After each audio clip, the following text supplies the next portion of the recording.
도둑질하지 말라. 아멘.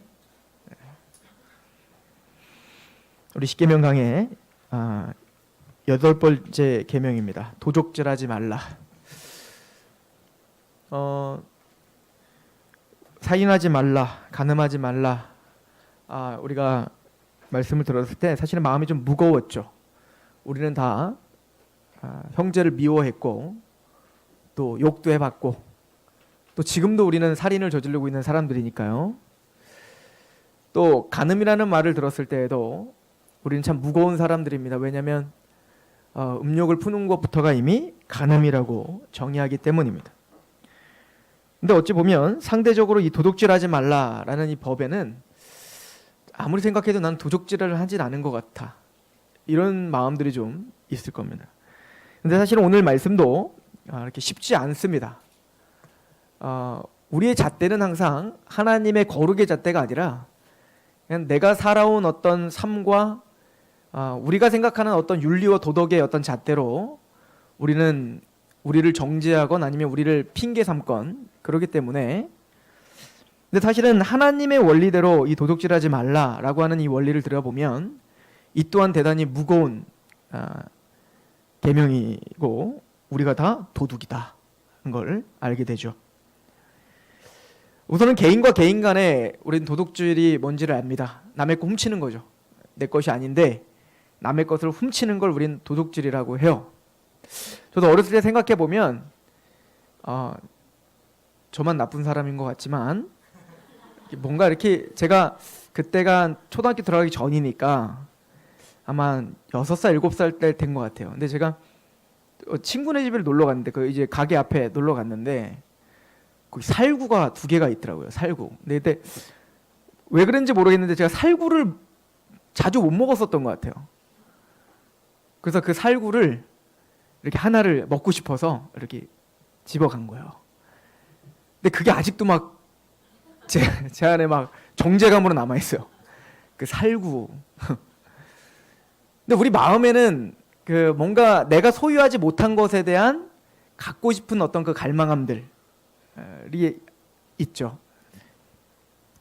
그 개인과 개인 간의 어떤 남의 것을 손을 대는 거, 우리는 이걸 도둑질이라고 이야기를 합니다.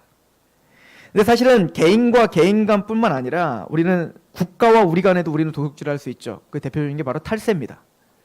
그렇죠? 정직하게 세금을 납부할 것들을 납부하고 하는 것이 정직한 거고, 이미 사회적인 법에 우리가 약속을 한 것에 대해서 탈세를 하는 것을 우리는 교묘하게 그것을 비켜나가는 걸 지혜라고 말하는 경우도 있습니다. 근데 그건 지혜가 아니라 탈세고 도둑질입니다. 분명한 도둑질이죠. 저도 전도사 생활을 오래 했고 또 목사도 지금 되었는데 교회 컴퓨터에 깔려있는 윈도우가 대부분 불법입니다. 직접 돈을 주고 사지 않았어요. 다들 다 용산 같은 데 가면 깔아주는 거 갖고 옵니다. 사면은 15만 원, 20만 원 들거든요. 근데 요번에 우리 컴퓨터 바꿀 때는 일부러 다 샀습니다. 일부러 프로그램을 다 샀어요. 도둑질이라는 걸 알았기 때문입니다. 개인적으로도 마찬가지입니다. 우리는 사실은 그런 거에 대한 어떤 감이 없죠. 다 하는 거기 때문에 그렇습니다. 영화를 100원, 200원 주고 다운받는 거, 우리는 그걸 지혜라고 합니다. 그러나 도둑질입니다. 왜 웃으시는 거죠? 이거 다들 해보셨나 본데요. 이것이 큰 권력을 갖기 시작하면 더 교묘해지고 어떤 누구도 그 사람을 범죄자 취급하지 않으면서도 어마어마한 도둑질을 하기 시작합니다. 큰 권세를 갖고 있는 사람들은 자신의 그 권세와 자신의 고급 정보력을 가지고 서민들이 알지 못하는 도둑질들을 하지만 그게 다 합법화로 다 치장해버립니다. 그러나 세상은 속일 수 있지만 하나님은 절대 속일 수 없습니다. 분명한 도둑질입니다. 나라와 나라끼리의 이 도둑질도 대단히 심각하지만 또 한 가정과 한 마을과 한 나라를 패망시킬 수도 있는 대단히 심각한 범죄지만 큰 나라, 강대국이 도둑질을 하는 것에 대해서 사실은 세계적으로 뭐라고 하지를 못하죠. 대형 박물관만 가보십시오.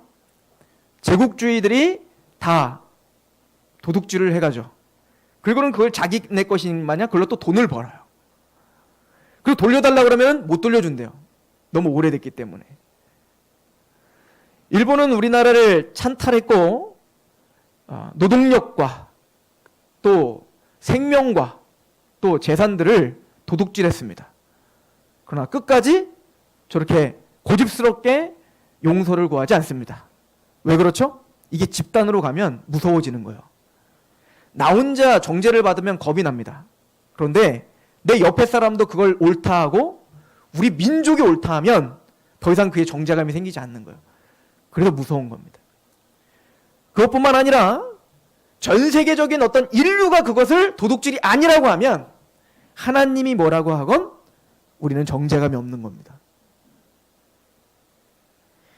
미국의 다국적 기업들은 거대한 자산과 막강한 어떤 권력을 손에 쥐고 또 그 돈으로 수많은 투자를 해서 많은 엘리트들을 불러다가 과학자로 삼아 GMO를 개발하고 그리고 적은 돈으로 대량 생산을 해서 이제는 농업을 기반으로 하고 있는 나라들에게 이걸 사라고 하죠. 그리고 경쟁력이 약한 그 농업 국가들의 농업을 파탄시켜 버립니다. 그리고 더 싸게 우리에게 줄 테니까 고마워해라는 것이죠. 그래서 소규모 농업인들이 이제는 파산을 하게 하고 막대한 부를 축적하면서 그것을 지혜라고 합니다. 그리고 그 막대한 부로 자신을 호의호식하면서 누구와 죽던 말던 내 눈에 당장 보이는 게 아니기 때문에 그들은 지금도 떵떵거리며 세계를 주름잡으며 삽니다. 우리는 속을 때가 너무 많습니다. 교회 안에서 예화로 들고 있는 여러 사람들이 있어요. 그중에 대표적인 록펠러입니다. 이 록펠러는 11조를 잘 내서 부자가 됐다는 것에 아주 대명사가 됐습니다.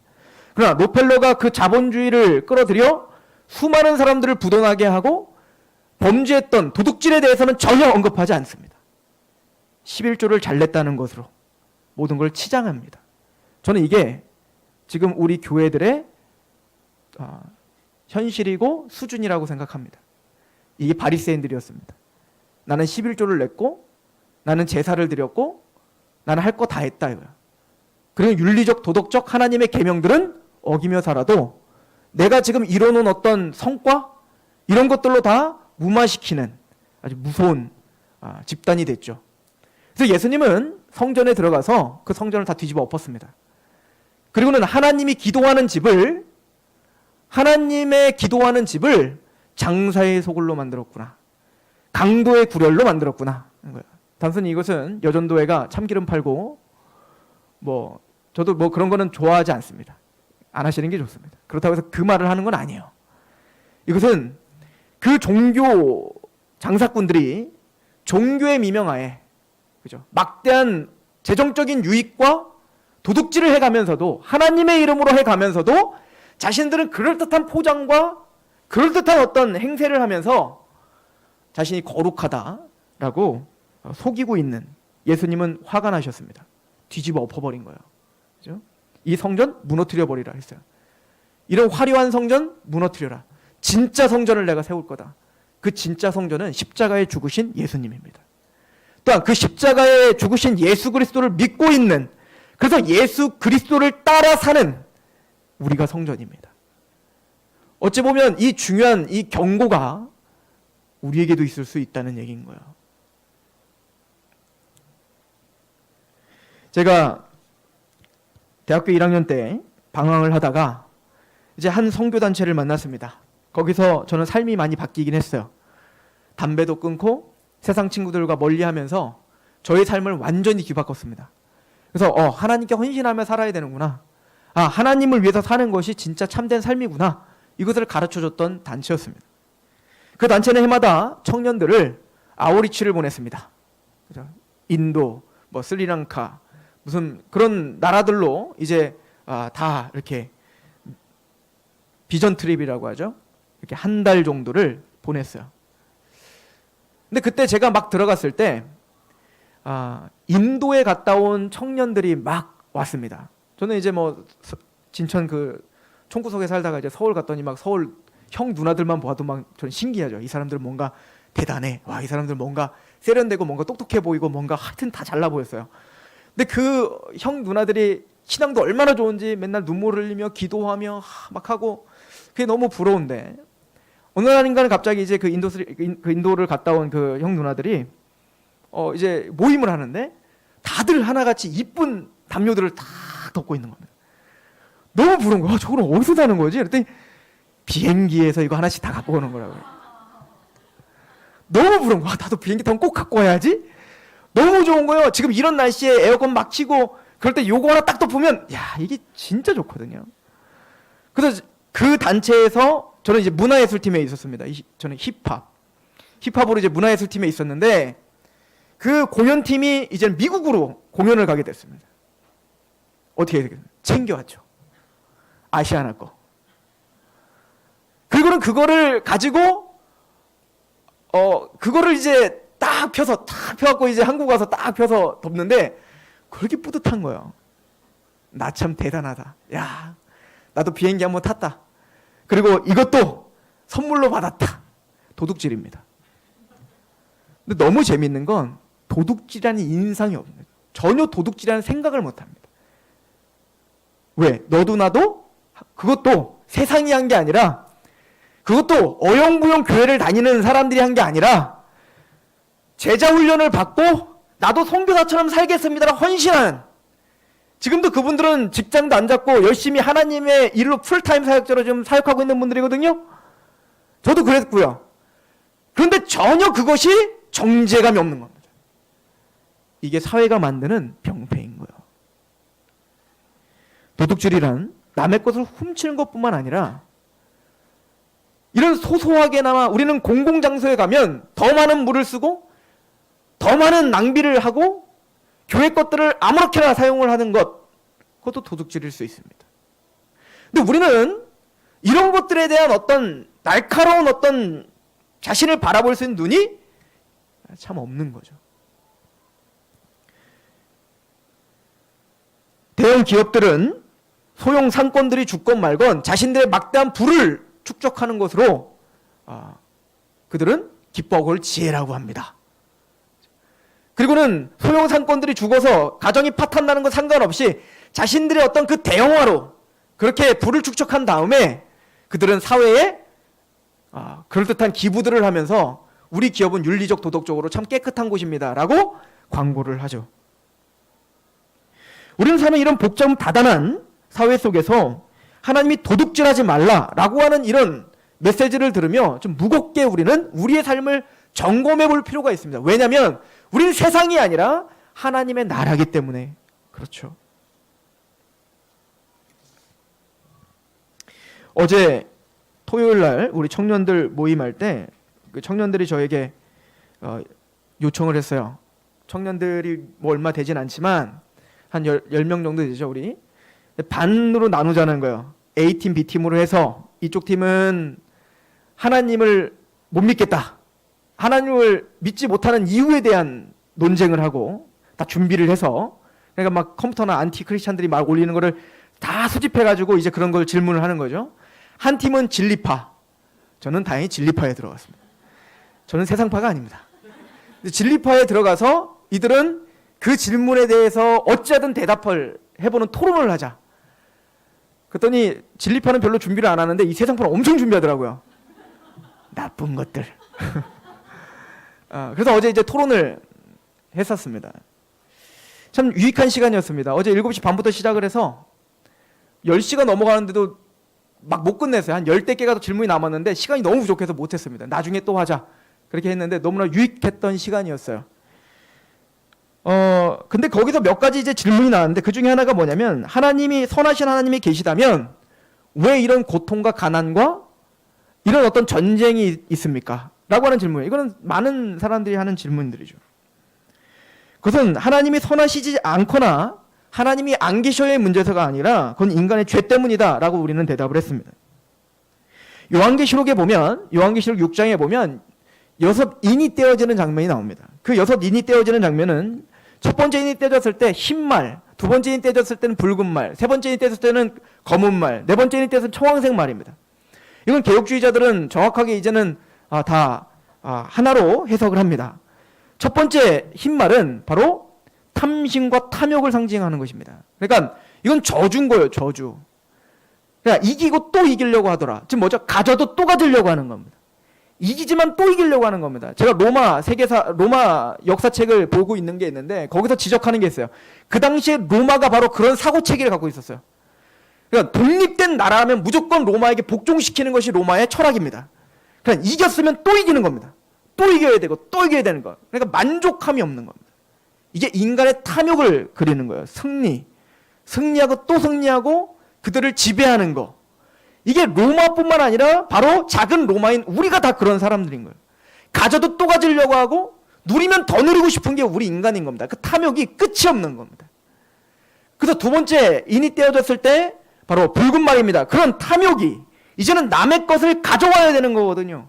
그러니까 남을 죽이고 빼앗아야 되는 겁니다. 살육이 벌어지는 겁니다. 전쟁입니다. 세 번째 인이 떼어지니 그러면 어떻게 될까요? 세 번째 인은 검정말입니다. 바로 경제를 말합니다. 저울을 들고 있었더라라고 하죠. 바로 부익부 빈익빈 형상이 나타나는 겁니다. 가진 자는 더 가지려고 하지만 대부분의 많은 사람들은 다 핍절하여 가난하여 죽을 수밖에 없는 상황이 되는 거예요. 그런 인간의 탐심과 탐욕은 아담이 선악과를 따먹은 이후로 그 욕심이 잉태하여 죄를 낳고 죄가 잉태하여 사망을 낳는 거예요. 그래서 마지막 인이 떼어졌을 때, 네 번째 인이 떼어졌을 때 바로 청황색, 시체 색깔입니다. 즉 죽음, 사망을 상징하는 겁니다. 인간 스스로 그렇게 자멸의 길을 가고 있는 거예요. 하나님이 선하시다면 모두를 다 잘 먹고 잘 살게 해줘야지 왜 어떤 나라들은 지금도 굶어 죽게 있고 또 어떤 나라는 배불러서 배 터져 죽게 하고 그게 우리나라만 해도 잘 사는 사람도 우리가 상상할 수 없이 만큼 잘 사는데 없는 서민들은 미친 듯이 못 살아요. 왜 하나님은 그렇게 그런 것들을 왜 손을 대시지 않습니까? 이런 질문인 거죠. 제가 대전에서 첫 번째 사역을 할 때 24살 때 전도사로 들어갔는데 그때 청년부를 맡았어요. 청년부 부장 선생님이 두 분이었어요. 한 분은 의사 선생님 부부고 한 분은 교수님 부부예요. 근데 이 교수님 부부는 어렸을 때 너무 가난하게 사셨는데 공부를 그래서 미친 듯이 한 겁니다. 그래서 돈도 없었지만 공부를 해서 미국으로 유학을 가고 혼자 공부하고 그래서 막 고생을 하면서 나중에는 이제 교수까지 되신 거예요. 그냥 그런 분이면 근데 그분의 사고체계는 뭐냐면 못 사는 사람들 다 게을르다 이렇게 생각을 드는 거예요. 왜? 나처럼 그렇게 열심히 살면 이렇게 될 수 있는데 이 못 사는 사람들은 다 게을러서 그래. 그래서 정제감이 아주 투철해요. 정말 근데 그렇던가요? 정말 게을러서 우리가 못 사는 건가요? 그럴 수도 있습니다. 그러나 어떤 사람은 정말 최선을 다하고 모든 것을 인생을 다 썼지만 안 될 때가 있다고요. 이 사회 악을 끊을 수가 없는 게 있다니까요. 내가 운이 좋아서 하나님의 은총으로 내가 그렇게 열심히 했더니 내가 자수성가했어. 그것은 내 이야기지 다른 사람에게는 그게 적용이 안 될 수도 있다니까요. 끊어지지 않는 고리가 있다고요. 사회 악이라는 게 있단 말입니다. 가난한 사람은 계속 가난을 대물림 받을 수밖에 없는 그런 알 수 없는 고리가 있을 수 있다니까요. 참된 구원받은 사람이라면 그걸 안타까워하고 그거에 대해서 같이 울어줄 수 있는 사람이어야 되는 거예요. 나의 인생으로 남의 인생들을 다 재단하면 안 된단 말입니다. 그분을 다시 만났어야 되는데 이제 못 만나요. 왜 이렇게 된 거죠? 바로 죄 때문인 겁니다. 내가 가지고 더 가지려는 그 마음은 이제 남을 돌아볼 수 없게 합니다. 남들의 어떤 희생, 남들이 어떻게 그 터전을 가꾸려고 노력하고 그의 삶이 얼마나 그것을 그 집 하나를 지키기 위해서 얼마나 피나게 노력했는지 별 관심이 없어. 왜? 지금 내 당장 눈앞에 더 좋은 차를 탈 수 있고 더 좋은 집에 살 수 있고 더 좋은 이상향을 내가 만들 수 있기 때문에 남들의 고생은 별로 눈에 보이질 않는다고요. 저 아프리카 사람들이 굶어 죽든 지금 당장 내 손에 바늘 찔린 것이 더 아픈 게 우리예요. 이것이 죄입니까? 아니요. 그게 우리의 당연한 연약함인 겁니다.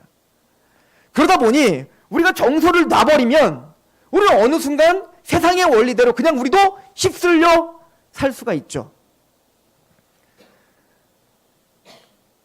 과도한 부동산 투기 같은 걸 한번 생각해 보세요. 한 사람은 그것이 생명줄이고 그것이 집이에요. 근데 어떤 사람은 더 큰 부를 누리기 위해서 내가 살 집은 따로 있는데 그것을 투자해서 개발해낸 명목하에 그 집값을 이만큼 올리는 거예요. 그 서민은 내쫓길 수밖에 없고 그래서 더 이상 살 곳이 없어서 더 변두리로 갈 수밖에 없고 그 사람은 그것을 통해서 막대한 부를 축적합니다. 그런데 이게 세상에 통용되고 있는 법으로 합법이기 때문에 도둑이 아니라고 합니다. 그렇겠죠. 그러나 성도들은 한 번쯤은 생각해 봐야 됩니다. 우리는 하나님 앞에 설 거기 때문에 그렇습니다.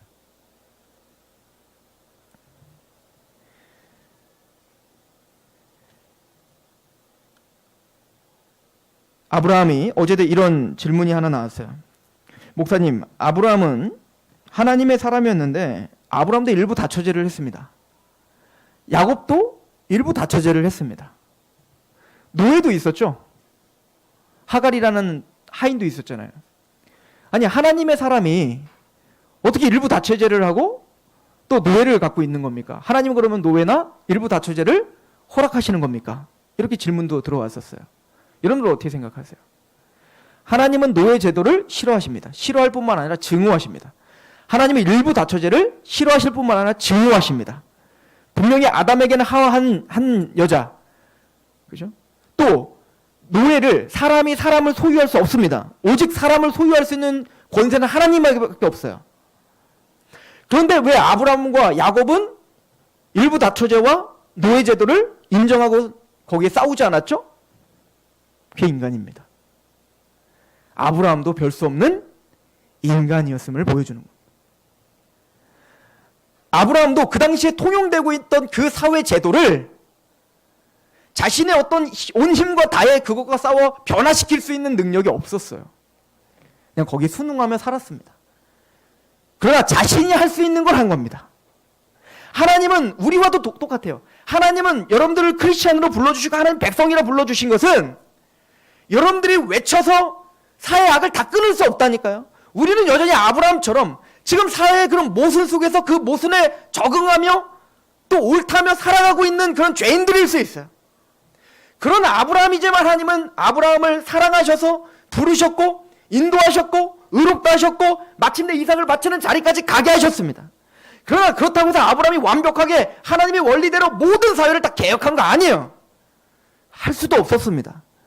마찬가지로 우리 또한 마찬가지예요. 하나님이 우리에게 어마어마한 걸 지금 우리에게 요구하시잖아요. 그것은 하나님의 광대한 역사 속에 하나님의 주권 속에 우리가 알 수 없는 그 시간대에 그 장소에서 하나님이 행하실 겁니다. 그리고 그 일을 행하셨습니다.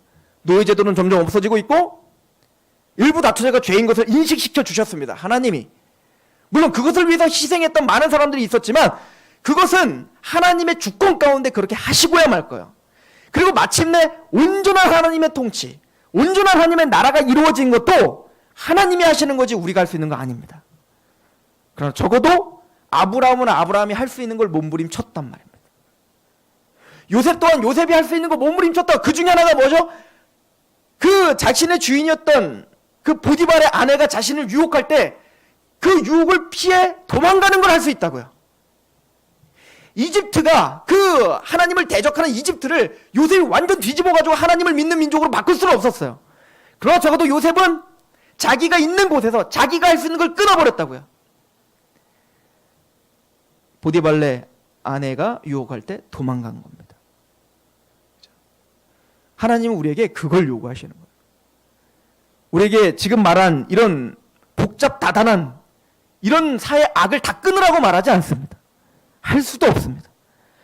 그 악은 하나님께서 하나님이 손수 마침내 예수님의 재림으로 다 끝장내버릴 겁니다.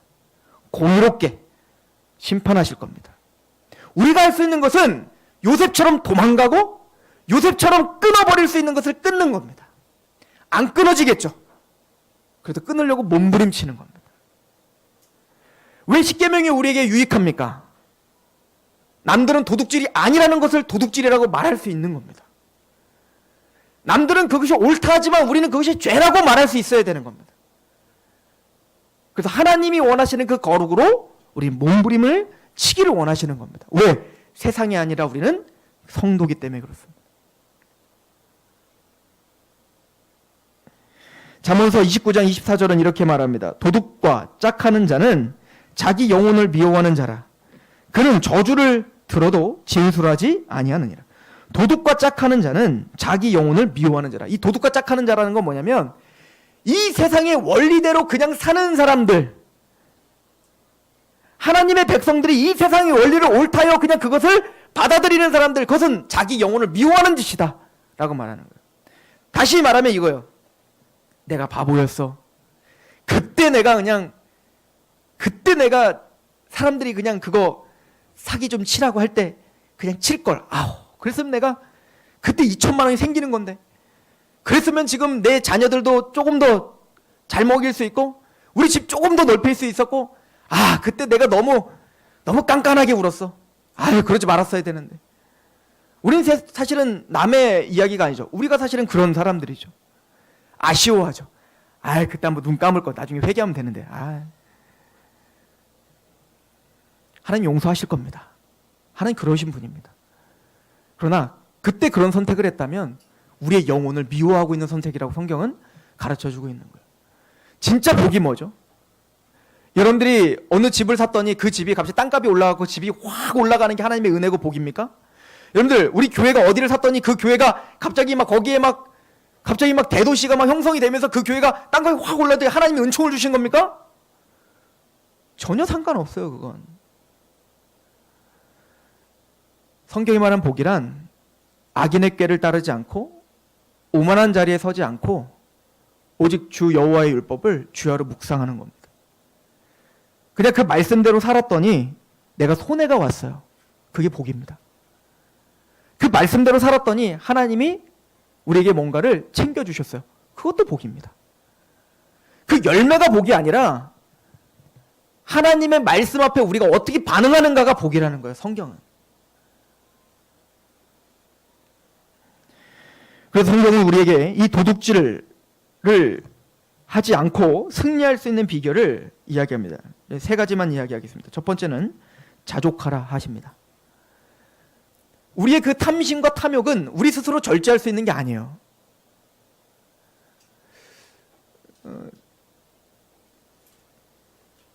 그래서 성경은 계속 우리에게 자족을 요구하십니다. 우리 잠언서 30장을 한번 가보실까요? 잠언서 30장.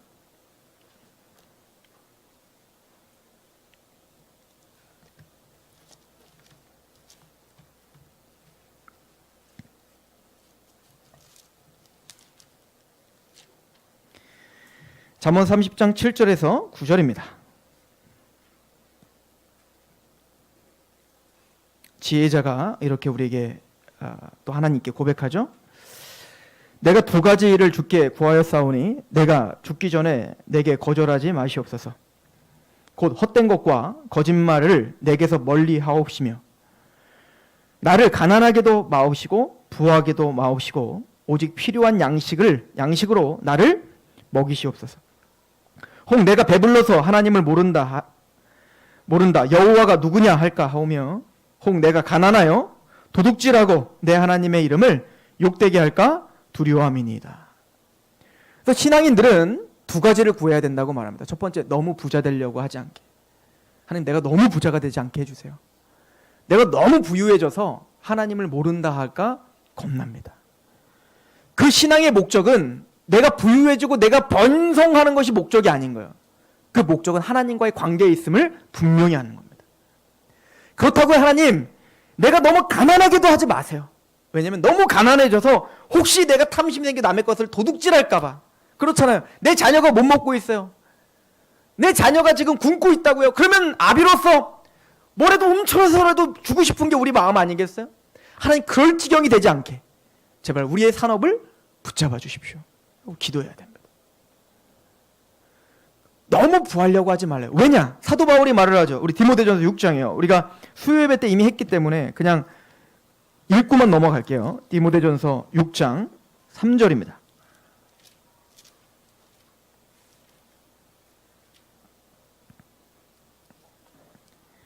6장 3절에서 10절입니다. 누구든지 다른 교훈을 하며 바른 말 곧 우리 주 예수 그리스도의 말씀과 경건에 관한 교훈을 따르지 아니하면 그는 교만하여 아무것도 알지 못하고 변론과 언쟁을 좋아하는 자니 이로써 투기와 분쟁과 비방과 악한 생각이 나며 마음이 부패해지고 진리를 잃어버려 경건을 이기방도로 생각하는 자들의 다툼이 일어난다. 꼭 유대인들과 같죠? 이제 나중에 부유하려고만 하면 나중에는 경건도 자신의 경제적 이익을 위해서 활용하는 수단이 돼버린다고요. 하나님께 내가 이렇게 열심히 충성하는 것은 그것을 통해서 하나님이 나에게 뭔가 이익을 줄 거라는 어떤 기대 심리로 우리는 하게 되는 거예요. 이거를 경건을 이기도구로 전락시켜버리는 거죠. 그리고 말합니다. 6절에 그러나 자족하는 마음이 있으면 경건은 큰 이익이 되느니라. 우리가 세상에 아무것도 가지고 온 것이 없음에 또한 아무것도 가지 못하리니 우리가 먹을 것과 입을 것이 있은즉 족한 줄로 알 것이냐. 옛날에 유명했던 노래가 있었어요. 타타타. 그죠? 까먹었네요, 가사. 알몸으로 태어나서 알몸으로 옷 한 벌은 건져서 이게 성경이에요. 성경이에요. 이 세상에 우리는 아무것도 가져온 것이 없다는 걸 인식하는 겁니다. 이 얘기는 뭐죠? 하나님이 이 땅에 나에게 호흡을 주신 것부터가 은혜라는 사실을 인정하는 게 기독교인이라고 이야기하고 있는 거예요. 나에게 없는 것을 하나님 더 주세요라고 말하기 전에 먼저 하나님이 나에게 주신 것들을 먼저 인식하는 게 성도라고요.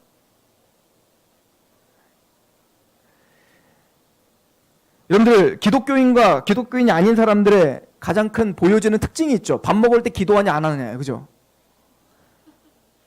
기도 안 하세요? 왜 기독교인들은 기도하죠? 왜 세상 사람들과 똑같이 밥을 떠먹고 있으면서 왜 우리는 기도하냐고요?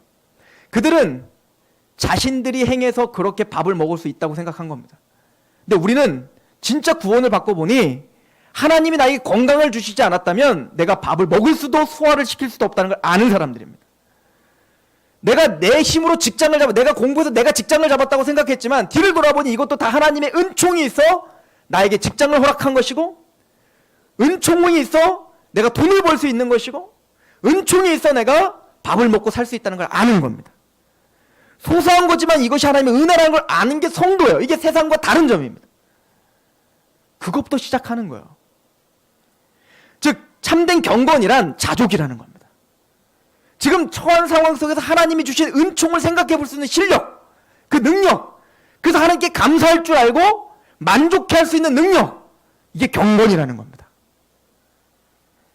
그리고 말합니다. 9절, 부하려 하는 자들은 시험과 올무와 여러 가지 어리석고 해로운 욕심에 떨어지나니 곧 사람으로 파멸과 멸망에 빠지게 하는 것이라. 돈을 사랑함이 일만하게 뿌리가 되나니 이것을 탐내는 자들은 미혹을 받아 믿음에서 떠나 많은 근심으로써 자기를 찔러도 이거 막 찢어버리고 싶죠, 그죠? 찢어서 이거 없어, 뭐 들었어 이러고 싶지 않으세요? 그러나 이것도 성경입니다. 우리가 도둑질에 대한 것에서 우리가 자유로울 수 있다면 먼저 하나님이 주신 은총을 알아 자족할 수 있는 마음이 있어야 되는 거예요. 그래서 사도 바울은 계속 경건을 연습하라. 그리고 경건의 가장 큰 유익이 되는 것은 바로 자족이다 라고 표현했던 겁니다. 두 번째, 승리할 수 있는 비결은 구제하는 삶을 살아라는 겁니다. 열심히 일을 하라는 거예요. 에베소서 4장을 한번 가보시겠습니까? 에베소서 4장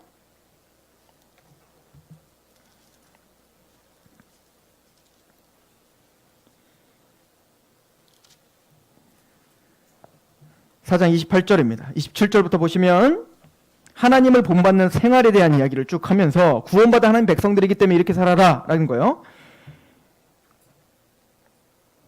27절, 마귀에게 틈을 주지 말라. 도둑질하는 자는 다시 도둑질하지 말고, 이거 교회 성도들에게 하는 얘기예요. 이게 세상에게 하는 얘기가 아니라 교회 안에 성도들에게도 뭐가 있다는 거예요. 도둑질하는 마음이 있다는 거예요. 그러니까 너희들은 도둑질하는 자는 다시 도둑질하지 말고 돌이켜 가난한 자에게 구제할 수 있도록 자기 손으로 수고하여 선한 일을 내가 이래서 남 주냐? 남 주는 겁니다. 이게 성경적 원리라는 거예요. 왜 우리가 공부하죠? 남들을 섬기기 위함이라는 거예요. 왜 우리가 돈을 벌어야 되죠? 남들을 섬기기 위함이라는 겁니다. 이게 성경적 원리라. 이게 우리가 탐심을 이겨낼 수 있는, 도둑질을 이겨낼 수 있는 유일한 방법이라는 거예요. 저는 근데 확신컨대 어렸을 때부터 남들을 위해서 공부하고 남들을 위해서 일하는 사람들이 반드시 성공할 거라 좀 믿어요. 예전에 제가 뉴스를 봤는데 어느 날은 그 어떤 아이가 뭘 개발을 했어요. 뭘 개발했냐면 점자책. 이 점자책을 쉽게 볼 수 있고 또 도와줄 수 있는 어떤 걸 개발했어요. 제가 까먹었어. 근데 그 아이가 그걸 왜 개발했냐면 세계적인 유명한 사람이 됐습니다. 부도 얻게 됐습니다. 근데 그 아이가 그걸 왜 개발하게 됐는 줄 아세요? 눈을 보지 못하는 분들이 어려워하는 걸 보게 된 겁니다. 그래서 그 아이는 돈을 벌기 위해서가 아니라 도와주고 싶었던 겁니다. 이 사람을 어떻게 도와줄 수 있지? 또 이 사람뿐만 아니라 그렇게 앞을 보지 못하는 분들을 어떻게 하면 나는 이렇게 쉽게 책을 보는데 그분들은 왜 책을 못 보지? 그러면 어떻게 하면 그분들이 책을 잘 볼 수 있도록 도와줄 수 있지? 라고 하는 물음이 생긴 거예요. 공부해야 되는 이유가 생겼죠. 연구해야 되는 이유가 생긴 겁니다. 그 아이를 누구도 막을 수 없었던 겁니다. 저는 거기서 리더가 나온다고 생각합니다. 내 자식, 우리 집, 나. 그런 사고방식에서는 절대 리더가 나오지 않아요. 부자는 나올 수 있습니다. 그러나 리더는 나올 수 없는 거예요. 참된 훌륭한 지도자는 나올 수 없는 겁니다. 탕간오리는 나올 수 있습니다. 그러나 존중받는 하나님의 사람은 나올 수 없습니다. 성경은 그래서 가르쳐주는 겁니다. 에베소서 4장 28절에 도둑질하는 자는 다시 도둑질하지 말고 돌이켜 가난한 자에게 구제할 수 있도록 자기 손으로 수고하여 선한 일을 하라. 일을 하라. 최선을 다하라. 그리고 그것으로 인해서 남들을 섬겨라. 어떻게 하면 이 사람들을 섬길 수 있는지 연구하라. 하나님을 사랑하는 마음으로 그들을 사랑하고 그 사랑하는 마음으로 이들을 도울 생각을 하고 그래서 우리는 열심히 일을 하고 그래서 나누는 거예요. 거기에 하나님이 주는 충만한 기쁨이 무엇인지를 알게 할 겁니다. 이게 탐심을 물리칠 수 있는 중요한 방법이다 라고 우리에게 설명을 하죠. 세 번째는 하나님을 믿으라는 겁니다. 하나님은 우리를 자녀 삼아 주셨습니다. 마태복음 6장에 산상수훈에서 이야기하시죠. 들에 피는 백합화를 보라는 거예요. 하늘을 나는 새들을 보라는 거예요. 그들은 길쌈도 하지 않고 농사도 안 져요. 근데 하나님은 그의 곡간을 충분하게 채워주시죠. 새들을 먹이신단 말입니다. 곡간도 없는데 길에 있는 들풀을 보라는 거예요. 백합화를 보라는 거예요. 아무것도 아니지만 하나님 그들을 입힌다는 거예요. 그 입힌 것이 그 솔로몬이 입었던 영광스러운 옷보다도 훨씬 더 아름답지 않니? 하물며 너희일까 보냐. 고기를 달라는데 뱀을 줄 부모 없고 떡을 달라는데 돌을 줄 부모 없지 않니?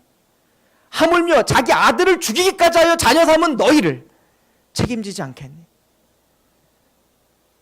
빌립보서 4장 12절에 사도 바울은 나는 비천에도 처할 줄 알고 풍부에도 처할 줄 알아. 모든 일 곧 배고픔과 배부름과 풍부와 궁핍에도 처할 줄 아는 일체의 비결을 배웠노라. 자족이죠.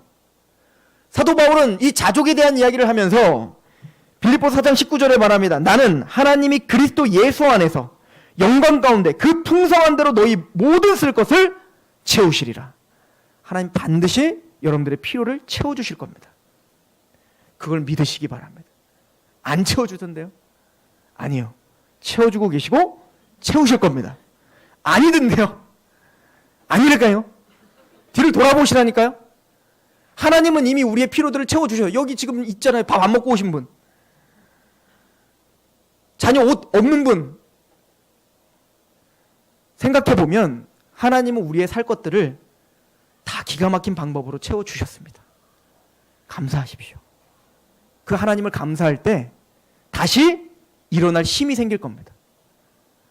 도둑질하지 말라. 이 말씀은 그렇게 가벼운 이야기가 아닙니다. 오늘 설교에도 다 담을 수 없는 그 악의 원리가 우리에게 여전히 산재해 있습니다.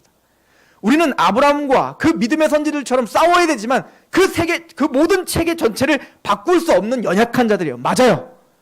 그러나 우리가 해야 될 일들, 또 우리가 싸워야 될 일들을 찾아 오늘도 승리하시는, 또 한 주간을 그렇게 승리하시는 저 여러분 되기를 축원합니다. 기도하겠습니다. 하나님 아버지, 하나님의 은총 가운데 우리가 삽니다. 도둑질하지 말라.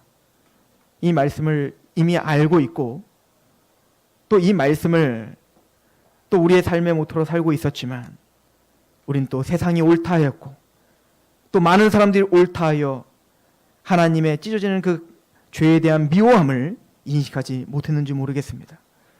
하나님, 우리가 완벽할 수 없지만 우리를 예수 그리스도를 닮는데, 하나님을 닮는 대로 한 발자국 또 전진해 나갈 수 있는 믿음을 허락하여 주옵소서. 무엇보다 우리에게 주신 은총을 바라보며 기뻐하며 만족해할 수 있는 믿음의 실력을 우리에게 허락하여 주시고, 하나님께서 반드시 우리의 인생을 책임져 주신다는, 우리를 풍족히 채워주시겠다라고 하는 하나님의 약속을 믿는 믿음을 우리에게 부어주시옵소서. 그렇게 주님을 바라보며 오늘도 승리하게 하옵소서. 예수님의 이름으로 감사하며 기도합니다.